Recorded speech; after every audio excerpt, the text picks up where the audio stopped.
Okay, welcome everyone to the class on dating and Shalom Bayit. Anybody who needs me for any help whatsoever can contact me from anywhere in the world at 305-206-1916. Again, 305-206-1916, or email me at drjackcohen18@gmail.com, drjackcohen18@gmail.com for any questions or help in dating with Shalom Bayit, or any help in terms of dating mentoring. Recently on Monday, this past Monday, I had the privilege to be interviewed by Israeli radio. They asked me to prepare some questions, and we formulated some questions together of what's the latest trends in dating. So I thought that tonight, I didn't have a chance to record this. I thought tonight we would record it. It's very interesting material. You'll be able to use it right away. Okay, the first question they put to me was, Dr. Jack, what's the best way to prevent a broken engagement? That's very interesting. So I answered that: prevention.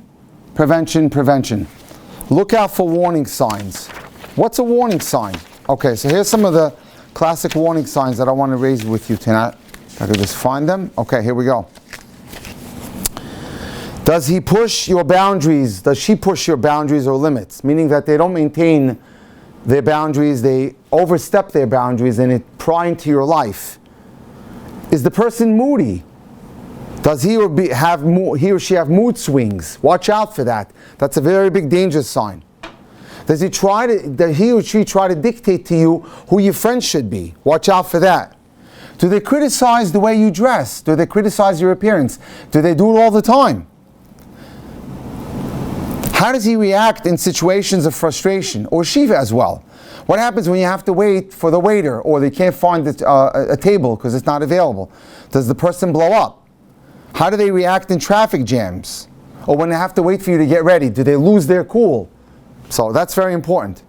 Does he or she speak to you in a disrespectful way?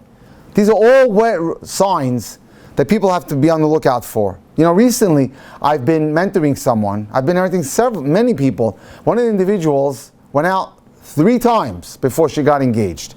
How could she possibly know that the guy had a temper tantrum and had all types of abuse issues? She didn't have enough time to emotionally connect with that individual. Is that person threatened by you or your family members? So I had a person last year, a beautiful girl got engaged.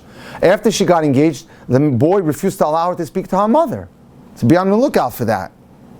Does the individual take responsibility for their actions? Which means if they don't take responsibility, they're not mature.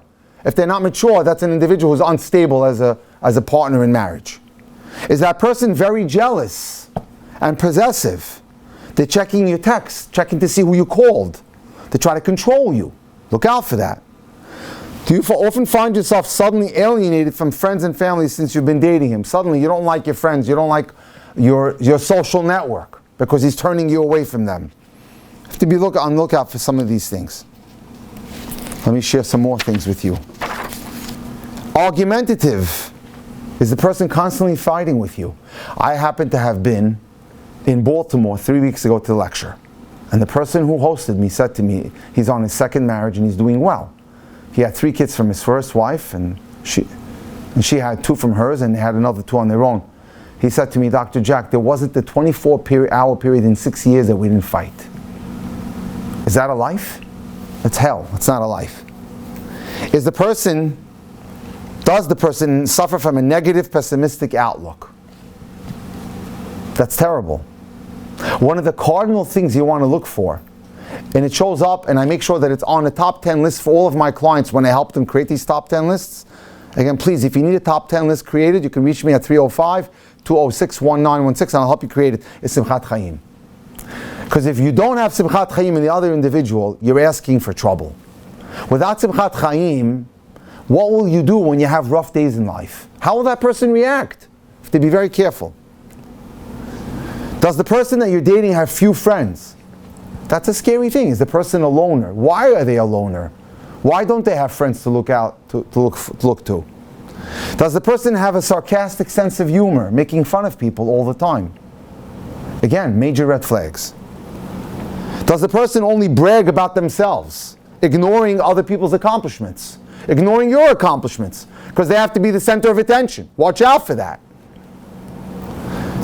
Do they have temper outbursts, like hitting walls, slamming doors, throwing things and screaming? So I was approached last week. I was in Chicago. I lectured for the Shabbos project. A man came up to me who is doing a great job at converting to becoming Jewish. He just started 2 weeks ago. So he said to me, how do I get rid of my anger tantrums? Sometimes I hit the wall and I smack it. I said, there's only one way to deal with that. Pick up the book, The Garden of Emunah, and read it a few times. In order to be able to control your anger, you have to realize that everything that happens to us is from Hashem.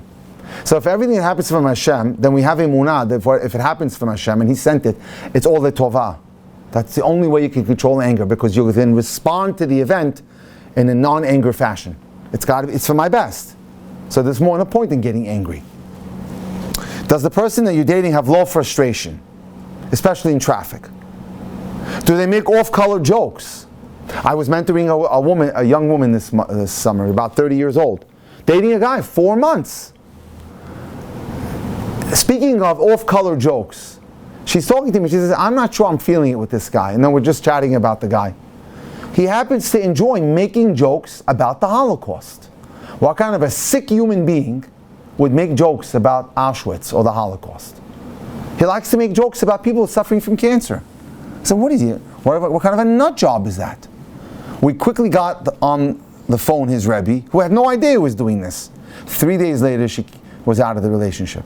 Mind you, they were considering engagement. So you have to really know who you're going out with. So, again, what is the best way to prevent a broken engagement? Prevention. Prevention means you have to get an education. Which means if you need an education, you call someone like me or someone similar to what I do, and you get educated how to date properly and effectively, so that you don't make mistakes, and you know what to look out for. Okay. Another question they asked me. One of the reasons for broken engagements is feedback and influence from others. To what degree should you listen to outside opinions regarding the person you're dating? It's an excellent question. And the answer is like this. It depends who's saying it. It depends who's giving that comment. And what are they saying? Yes, you should listen to people's opinions, but limit those people to someone who's a Rav, a Rebbitzin, a dating mentor like myself, and the parent. That's it. Because if you allow every individual out there, every Tom, Dick, and Harry to tell you their opinion, you will be one confused individual. You have to have your 1 or 2 people, that's your committee, which is your Rav, Rebbitzin, or dating mentor, and your parent. And if they tell you something, what are they telling you? Is it like, listen, this guy is not for you, take it from me, I have it on good evidence, versus, oh, I never dreamed of you being with someone like that. You have to know what kind of question it is, to what kind of question you're being asked. Next. What is the best strategy, they asked me, to implement before starting to date? So, I always tell a famous story that you need to have strategy in anything in life. So the cute joke that goes around, Isaac is a Jew, and Joe is a Polak, and Giovanni is an Italian, and they're all sentenced to jail. They're all sentenced to jail, and they're all told that they're going to be in jail for 20 years. Each one is granted one thing that he can take with him inside the jail. Fine. Giovanni the Italian asks for a wife. Isaac the Jew asks for a telephone, and Joel the Polak asks for a case of cigarettes. The cells are locked. 20 years later, the prisons are opened. Giovanni comes out and says, thank you very much, Mr. Warden. You gave me a wife. I'm the proud father of 12 bambinos. Great. Isaac the Jew said, you gave me a telephone. With the telephone, I called my friends on Wall Street. I made great trades. I sold stock. I bought stock. I'm a multimillionaire. And now the last guy was Joel the Polak, who asked for a case of cigarettes. He looks at the warden and says, can you spare a match? He didn't do anything with it because he never asked for matches, which means he never had a strategy. You have to have a strategy. In order to have a strategy, the basis of a strategy in successful dating is to create a top 10 list. Once you have a top 10 list of needs, not wants, then that's effective preparation for dating properly. Provide 2 case studies from your client base of clients who failed at dating. Okay. One case is an individual last year, I've seen many cases, who called me and alongside with relatives, and they were concerned about the individual who was about to get married. He had gotten engaged to someone. Everyone was warning him that it wasn't for him. The girl wasn't as frum as she was supposed to be. And he ignored warning signs. And when I told him this is not for you, he said, but the wedding invitations are printed already. I said, are you kidding? You're going to proceed with your life even though the invitations are printed? She's not for you. She's not observant as you are. She's not going in the same direction. You're much more frum, more idealistic. She's not. So they got married, and it was one therapist after the next, and 7 months later divorced. Second case, about a couple that I mentored post facto. One of the things that I'm a very big believer in is the concept of the mashpia mekabel dynamic. In order to have a very, very effective relationship, you have to realize there's a concept called the mashpia and the mekabel. The man has to be the giver, and the woman has to be the receiver. In a scenario where the man is not giving, he's not nurturing, he's cold, he's not emotionally there for her, he's not warm to her, if he doesn't provide for her financially, then you have an issue. You have a serious problem. The man has to be the mashpia and the woman has to be the mekabel. In a case like that, I had a case where she was going out for 5 months and not feeling it. And then when I met with them as a unit, I figured it out. He wasn't giving her the warmth. He was asking for it. I want warmth. I want affection. And Chazal tell us, when you have a situation where the zachar becomes a nekeva, then you have an issue of shtei nashim b'bayit. 2 women in the house. And that creates more argument and all types of crises. Next. What 3 red flags to be on the lookout for dating? Very good question. So, for the girls, I have 3 classic things that they have to be on the lookout for.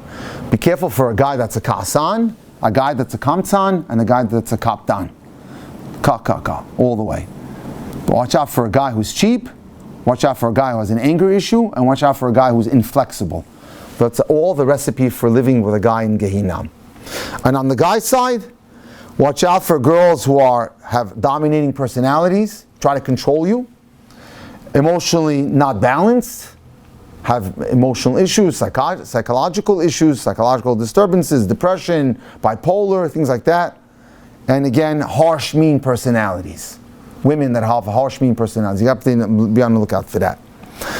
Next question I was asked. As a dating mentor, what one midah do you look for in a client and their dating partner? Simple. In almost every instance, when I talk to a dating client, I say to them, does the person have simchat chayim? That is the glue that will hold any kind of relationship. If the person has simchat chayim, then they can deal with the blows of life. They won't cower from challenges. When they lose a job, they'll get back on their feet. When there's an illness in the family, they know how to deal with it. They know that life goes on, that today may be a rough day, then we have some rough patches, but in the long run, things will improve. You need someone who has the ability to get off the floor after a challenge and get back up and going again. How can the boy-girl get to know each other so that there are no surprises later on? Excellent question. In order to be able to know someone well, you've got to hit a level of what's called emotional connectivity. When you date someone, you have to get to know that individual. I had a Sephardic girl who sat in front of me, who dated a guy, we counted, 33 times, that was clueless, had no idea what he was about, never asked any deep questions. 4.5 months of dating and couldn't answer any questions that I posed to her. What about children? What about hashkafa? What about long-term goals? Nothing. What did you talk about? Nothing, really. 2 days later, she was out of that relationship. You need to know how to be able to delve deeply into a relationship with someone and ask deeper questions. Who is your mentor as a child? Who are your role models? What's your best midah? What's your worst midah? What yeshiva system would you like to send your kids to? Who's your favorite rabbi? Who influences you? How do you deal with a situation where you get embarrassed in public? Do you believe in hashkacha pratit? What's your evaluation of emet? If you had an opportunity to have, a genie would tell you, you can do one thing over in your life, what would you do and why? How did you get along with your parents? A lot of these questions probe deeply, deeply, deeply. Who's your role model in life? What are your goals? You need to be able to ask deep questions in order to connect with the other individual. You also need to know how to date effectively. You can't have every date the same kind of date. Dinner, dinner, dinner, dinner. Walks in the park, same thing. You've got to rotate them so that you can see different vantage points of the guy and the girl. Every time you try different things, you get to see a different aspect of that person's personality. And sometimes they open up and they finally get comfortable with you. And sometimes they release a piece of information which is critical, and as a result you say to yourself, aha, that's not for me. Change. One day Dave and Buster's, one day a romantic dinner, one day it's a walk under the Brooklyn Bridge or any beautiful park, one day it's interactive, painting together or pottery together or something like that, or a fun item, or a nature walk, or a sport together, or boating, whatever it is. The constant changing will allow you to see the individual from different vantage points and also allows the people to relax. Is it okay to date someone whose religious level varies from your own? Huge mistake. Huge mistake, and I'll back that up with a comment. If I could find it, please forgive me. Let me just do this. From Rav Elia Lopian, who was one of the Gedolei Hador of Israel. Here we go. In the last 20th century. And he said the following. Omrim B'Shem HaGaon HaTzadik Rabbi Elia Lopian. He was the mashkiach of a huge yeshiva called Yeshivat Kevar Chasidim, which is in Haifa. Shaya Omer Libnei HaYeshiva V'Bnot HaSeminariot. He used to say to the young men and women in his city, Zivugo Shel Adam, your soulmate, Lefi Ma'asav B'Matzav HaRuchani Shimtza Achshav, is in accordance with the spiritual level that you're holding now. Don't like anyone promise you, I used to be religious, I off the derech now, I'll get back on it. No, we don't go for promises. What you see is what you get. What you see is what you get. If he's not, or she's not religious, we are now. Like last week, I was approached at a very big singles event where I spoke in Princeton, New Jersey. A lady comes up to me from the Upper West Side. I want to date someone. He's not that religious, but he's interested. I said, imagine, you go to shul on Shabbos, you sit to Seudah on Shabbos, he's playing tennis. He's on his cell phone. What do you have in common? He has to at least raise the bar a whole lot before you can even consider him. Otherwise, you're going to have fights. He wants to go to the movies on Saturday. That doesn't come to our world. We don't accept behavior like that. Okay, next. What role does emotional baggage from the past impact on successful dating? Huge. If a person has any kind of emotional problems or they were traumatized. I have a case right now with students of mine that were 12 years ago, where the marriage has never been a happy one because they've been going to therapy for 7 to 8 years, and the therapist says he has so much trauma from the past that it's hard for him to penetrate 3 levels. There might be 30 levels. So if an individual has a problem, an emotional problem, they were traumatized, they were abused, they were taken advantage of, they were molested, something I see all the time, men molested. Lately, I'm getting a huge hit of guys, a huge hit of women in the religious world whose husbands are coming out of the closet as gay. What's happening? A lot of them were molested by other men and they were destroyed. So I've had 3 of these cases in 10 days now. As a matter of fact, tonight, someone came to see me who was dating someone in the frum world. The guy was going on to smicha, which is crazy, and after 2.5 months, he came out of the closet and told her he's gay. Just tonight. So it's becoming more and more common. So, yes, one thing I have to tell you, don't think you're going to take your problems into marriage and marriage will solve the problems. Huge mistake. Marriage does not fix the problem, marriage only makes it worse. Your job is to make sure that you take care of the problem. Do me a favor, tell me if it's running. The camera's running? It's going? Okay, good. Now, because sometimes it closes. Okay, now. What role does self-esteem play in dating and marriage? Huge. In order to be able to have a successful relationship, you need to be confident. You need to be secure. You need to know that you are someone special. There may be 5 billion or 6 billion people in this world, but every one of us is unique, and every one of us has a role to play in this world. So if a person is not feeling happy with themselves, you see the numbers moving? Yeah, I see you moving, but I don't see the minutes. Okay, hold on. Hold it. You want to see it? Oh yeah, it's moving. Yeah, I see seconds. Okay, great. Good. Okay, great. So, self-esteem is critical because self-esteem means that you're comfortable with yourself. If your spouse or your dating partner makes a criticism, you don't let it bother you. You don't blow up. You know who you are. You value yourself. So if a person has a problem with self-esteem, they need to work on it. Because the other side will take advantage of you if they see your self-esteem is poor. It's not a very good, healthy relationship. It's important that a person works on their self-esteem. One of the ways to do that is to always be involved in what you do well. You're a great painter, so paint more. You're a great artist, you're great in sculpturing, you're great in cooking or baking. Keep busy with what you're good at. This will make you feel good. If you feel good, you'll then be empowered, and you'll then radiate good self-confidence. How do you know if you're with the right person when you're dating someone? So let's go through that. Here are some questions you can ask yourself before proceeding on to engagement. Number one, we spoke about having a top 10 list.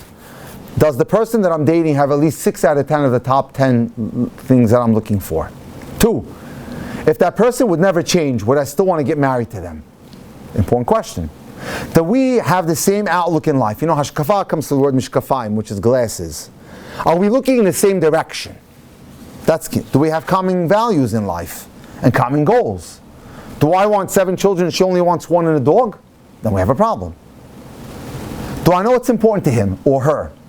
If I know what's important to him or her, that means I've gotten to know them well and I know what their goals are in life. Do we share expectations in the way we will raise a family? If I want to live in Flatbush and she wants to live on the Upper East Side in Manhattan, we have a serious problem. So we have to have that common. Do we complement each other intellectually? That's very important. Tonight I had that situation where I was interviewing someone. I have a client who's a very successful female doctor in Manhattan, and we're looking at various men to propose to her. And I'm talking to an individual tonight who I think was a lot less than her in terms of that. So if the person is not intellectually compatible, then they can't have conversation. It's important to have intellectual compatibility. Is the person emotionally healthy? Have you seen any reasons to suspect any kind of emotional disturbances, contradictions in character, avoidant behavior, incongruent behavior? Have I seen that person display positive midot and derech eretz? Is that person sarcastic to me, disrespectful to me, not nice to me, angry with me? Next, do I look forward to being with that person? Huge question. Oftentimes when people are not sure, and they come to me for their determination, should I stick with this person or not? So the question I'll ask them, do you look forward to being with them? Do you miss them? Do you think about them? Do I find that person's appearance pleasing? It starts with the basic physical attraction. It should grow. Are you revolted by that individual? If it's neutral or better, you're good. Is that person pleasant company? That's very important. Does that person bring out the best in me? If I marry that person today, will they squeeze out the best of my potential? That's a very important question. Next, what can you do to make sure that you're more successful at dating? Education, understand who you are and what makes you tick. If you know who you are, then you have a better idea of what you need. Go to classes like this one, or at least watch them on Torah Anytime. Become educated. How do I advise people who are complaining that they've been going out with someone for a while and they're not feeling an attraction? And how important is physical attraction? It happens to be that the interviewer, his chavrusa that he's learning with, just broke up with this scenario. Here's what I'd say. When a person is going out with someone and they haven't felt a physical attraction, sometimes it's due to the fact that the communication has no depth to it. The more you can learn how to become a more effective communicator, which I train people all the time, the better questions you can ask. And the better questions will solicit better answers, which sometimes opens the door to the person's neshama, to the person's soul, and that interaction will build. So you need to become an effective communicator, a more effective communicator, and look for ways to get closer and deeper with the individual so that you can come to admire the individual. Once you ask questions that are more in depth, you can sometimes see that the physical attraction will also grow. How important is emotional connectivity in dating? Very. It's the glue. If it's just mechanical, there's no love there, there's no affection, there's no warmth, there won't be any kind of relationship. You have to be comfortable with each other. You have to trust each other. You have to be able to be yourself. You can't have any pretenses. You have to be able to share with each other, solve problems with each other, be willing to do small little things for each other. Pick him up from the subway, make some cookies for him or her, pick up something that you know that she enjoys, some certain chocolates, whatever it may be. You have to care about each other. You get to the point where you know each other's jokes. You know how he or she will answer the question because you became that familiar with them. That's emotional connectivity. How do you know you're dating the right person? Is there some test which can be used? There's a wonderful test called the PAIR test. P-A-I-R. P is physical attraction. Do you have physical attraction with the individual? A represents 3 things: acceptance, affection, and admiration.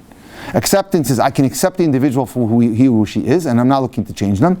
Admiration is there are qualities in the person that I'm dating that I see that I have not seen in anyone else I've dated. And affection, I feel close to that individual. We don't like to use the word I'm in love in the Jewish world. It's a often half-baked term. We like to use the word we've become very close friends. I could see myself building a home with that individual. What's creating the rash of divorces in the frum world? Disposable society. One, we've become used to throwing everything away. Look at the papers that we use. Look at the plates and cups. Everything is disposable today. When I grew up, there used to be repair shops. They don't exist anymore. Who repairs anything today? If something is broken, you just throw it away and buy a new one. And that's gotten filtered into the mentality of religious Jews. We were insulated at one point. We didn't allow the Western culture to affect us. However, today it has. And as a result, what we have now is a disposable mentality. I don't pay to fix it. So, if it doesn't work out with this marriage, I'll just get another one. Or another thing, fear of commitment. People don't realize that it takes time to develop a relationship. Even though we're used to a fast-paced world, who can think today of waiting online to go to develop pictures? Remember the old days? You gave it into the pharmacy or to the camera store, you got it back 3 days later. Today I take a picture, and within 2 seconds I can ship that picture to my friend in London or Israel. So nobody has patience anymore. I want it now. But relationships don't work that way. It doesn't work that way. It takes time to cultivate a relationship. Another thing that's creating a problem is called FOMO, fear of missing out. He has a better wife. She has a better husband. They must have it better than me. So I'm never happy with what Hashem gave me. We have to remember what Pirkei Avot tells us. Happy with what you have. Is there a difference between a broken engagement and a quick divorce? Not much. Other than the fact that in a broken engagement, the person woke up before it was too late. And a quick divorce, they woke up and it was already too late. And I had that same scenario on Sunday night with a client who got divorced after 9 months, who didn't really care for the guy. But there was real problems. She came from a Hamish background, warm, affectionate. He was more of the yucky type and regimented, soldier-like, very different cultures, constantly sparring, even while dating. And she just basically closed her eyes to everything. And went into the engagement and plowed into the wedding, and then it was a crash from there.